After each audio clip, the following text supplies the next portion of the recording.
मागणीसाठी रोजगार सेवकांचे अण्णा हजारे यांच्याकडे साकडे, लवकर तोडगा काढण्याचे आश्वासन. अहमदनगर जिल्ह्यातील पारनेर तालुक्यातील ग्राम रोजगार सेवकांनी आपल्या मानधनाच्या मागणीसाठी थेट ज्येष्ठ समाजसेवक अण्णा हजारे यांच्याकडे साकडे घातले आहे.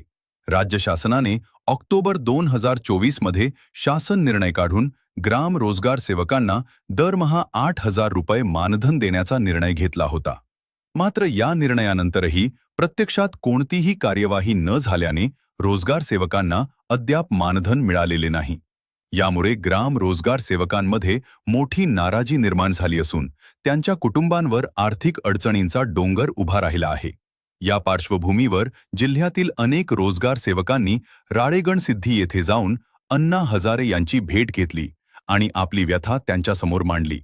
यावेळी अण्णा हजारे यांनी रोजगार सेवकांची समस्या ऐकून घेतली आणि या विषयावर लवकरच राज्याचे मुख्यमंत्री देवेंद्र फडणवीस यांच्याशी चर्चा करून तोडगा काढण्याचे आश्वासन दिले.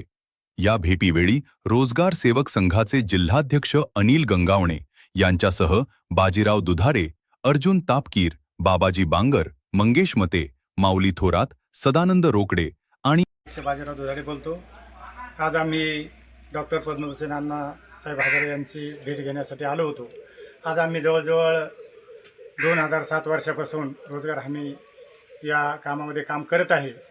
परंतु आज जवळजवळ 17-18 वर्षे झाले कुठल्या प्रकारचं आम्ही अतिशय नगण्य असं आम्हाला या ठिकाणी मानधन भेटतं. आम्ही आझाद मैदान असेल, त्या ठिकाणी नागपूर असेल, वेगवेगळ्या ठिकाणी फार मोठ्या प्रमाणात आंदोलनं केले आणि आमच्या आंदोलनाला थोडंसं यश या ठिकाणी आलं होतं.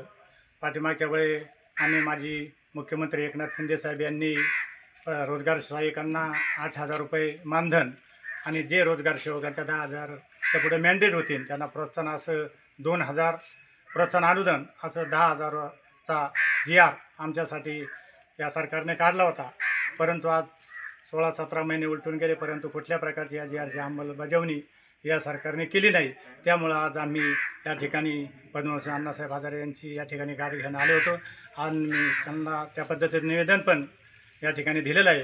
अण्णाने आम्हाला आश्वासन या ठिकाणी दिलेलं आहे की या ठिकाणी माननीय मुख्यमंत्री देवेंद्र फडणवीस साहेब यांच्याशी संपर्क करून तुमच्या ज्या GR शासनाने जो GR काढलेला आहे तो मार्गी लावायचा अतोनात असं मी प्रयत्न करीन, असं अण्णांनी या ठिकाणी आम्हा सर्वांना या ठिकाणी जिल्ह्यातून सुद्धा बहुतेक रोजगार सेवकाचे पदाधिकारी, तालुका अध्यक्ष या ठिकाणी आलेले आम्हाला अण्णांनी या ठिकाणी आश्वासन दिलेलं आहे.